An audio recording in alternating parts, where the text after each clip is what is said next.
கிறிஸ்துவுக்குள் மிகவும் பிரியமான தேவனுடைய பிள்ளைகளே, இந்த காலை நேரத்திலே உங்களை சந்திப்பதிலே மிகுந்த மகிழ்ச்சி அடைகிறேன். கர்த்தர் உங்களை ஆசீர்வதிப்பாராக. இந்த நாளிலும் நாம் தியானத்துக்கு எடுத்துக்கொண்ட வேத வசனம் சங்கீதம் 18:6 வசனம். எனக்கு உண்டான நெருக்கத்திலே கர்த்தரை நோக்கி கூப்பிட்டு என் தேவனை நோக்கி அபயமிட்டேன். தமது ஆலயத்திலிருந்து என் சத்தத்தை கேட்டார்.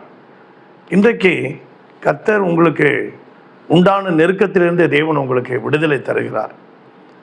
தாவீது சொல்லுகிறார், முற்புறத்திலும் நெருக்கி பிற்புறத்திலும் நெருக்கி உமது கருத்தை என் மேல் வைக்கிறீர். அருமையான தேவனுடைய பிள்ளைகளே, உங்களுக்கு பல நெருக்கங்கள் வரலாம்.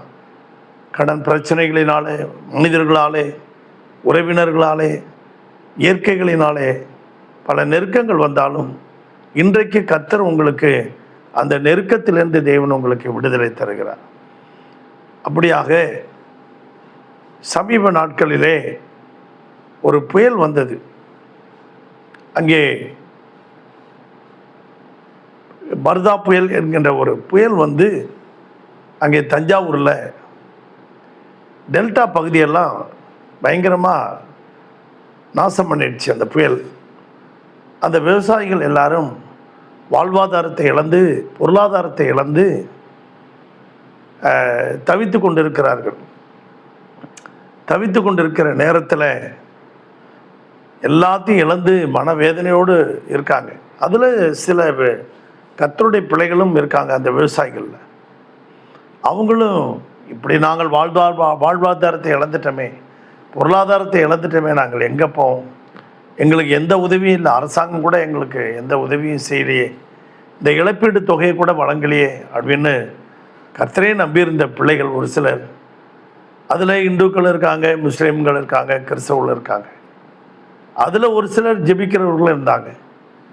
அப்படியாக கர்த்தரின் ஜெபத்தை கேட்டார். அப்படிங்கிறது மாதிரி திருச்சியில் இருந்த ஒரு குறிப்பிட்ட கல்லூரி மாணவிகள் என்ன செஞ்சாங்க, சில நிவாரண பொருட்கள் எல்லாத்தையும் கலெக்ட் பண்ணி, எல்லா இடத்துலையும் கலெக்ட் பண்ணி அங்கே கொண்டுகிட்டு போய் அந்த விவசாயிகளுக்கு கொடுத்ததாக அங்கே பத்திரிகையில், அங்கே டிவி நிகழ்ச்சிகளிலும் வந்தது. அப்பொழுது அந்த விவசாயிகள்லாம் சொன்னாங்களாம், எங்களுக்காக இவ்வளோ தூரம் பிரயாசப்பட்டு வந்தீங்களே, உங்களை சும்மா அனுப்பக்கூடாது அப்படின்னு சொல்லி அந்த தென்னை மரம்லாம் அந்த புயலில் வேரோடு எல்லாம் சாஞ்சி கிடந்ததான் அந்த தோப்பில். அதில் இருந்த இளநிகளெல்லாம் பறித்து இந்த கல்லூரி மாணவர்களுக்கு ஒரு லாரியில் ஏற்றி அனுப்புனாங்களாம். பாருங்கள், அந்த நெருக்கத்தில் அந்த பிள்ளைகள் எல்லாரும், அவங்க எல்லாரும் கூப்பிட்ட போது கர்த்தர் வந்து இந்த பெண்கள் எல்லாம், வாலிப பிள்ளைகளெல்லாம் அனுப்பி அவங்களுக்கு உதவி செய்து அவங்க திருப்பி இவங்களுக்கு இளநியெல்லாம் கொடுத்தது போல் இன்றைக்கும் கர்த்தர் உங்களுக்காக நெருக்கத்திலேருந்து உங்களுக்கு ஒரு விடுதலை தருகிறார். அப்படியாக அங்கே யாத்ராகமம் 14ஆம் அதிகாரத்தில் முன்னாலேயும் நெருக்கம், பின்னாலேயும் நெருக்கம், இடது வலது எல்லா பக்கமும் நெருக்கம். அப்பொழுது அங்கே 14ஆம் அதிகாரம் 10வது வசனத்தில் கர்த்தரை நோக்கி கூப்பிட்டார்கள். அப்போ மோசே என்ன செஞ்சார், இந்த ஜனங்களெல்லாம் மோசைகிட்ட போய் முறையிட்டாங்க, நீங்கள் கவலைப்படாதீங்க, இன்று கண்ட எகிப்தியனை நீங்கள் என்றைக்குமே பார்க்க மாட்டீங்க, கர்த்தர் இன்றைக்கு உங்களுக்காக யுத்தம் பண்ணுவார் அப்படின்னு சொல்லி ஆண்டவரை நோக்கி அவர் கூப்பிட, கர்த்தர் பகலிலே மேக சம்பமும் இரவினிலே அக்கினி சம்பமும் கட்டளையிட்டு, கர்த்தர் முன்னால் சென்ற அந்த மேக சம்பம், அக்கினி சம்பம் பின்னால் விலகி வந்து அந்த பார்வோனுடைய சேனை இவர்களை சேதப்படுத்தாதபடிக்கு பாதுகாத்து, முன்பாக கர்த்தர் அவருடைய பிரசன்னம் ஒரு கீழ்காற்றை அனுப்பினார். ஜலம் 2ஆக பிளந்தது. வெட்டாந்தரையிலே அவர்கள் கடந்து போனார்கள். நெருக்கத்தில் இருந்த அவர்களுக்கு ஒரு விசாலமான இடத்தை கர்த்தர் உண்டாக்கினார். உங்களுக்கும் இன்றைக்கு ஒரு விசாலமான பாதையிலே நடந்து போக கர்த்தர் உங்களுக்கு அனுக்கிரகம் செய்வார். உங்களுக்காக ஜெபிக்கட்டுமா?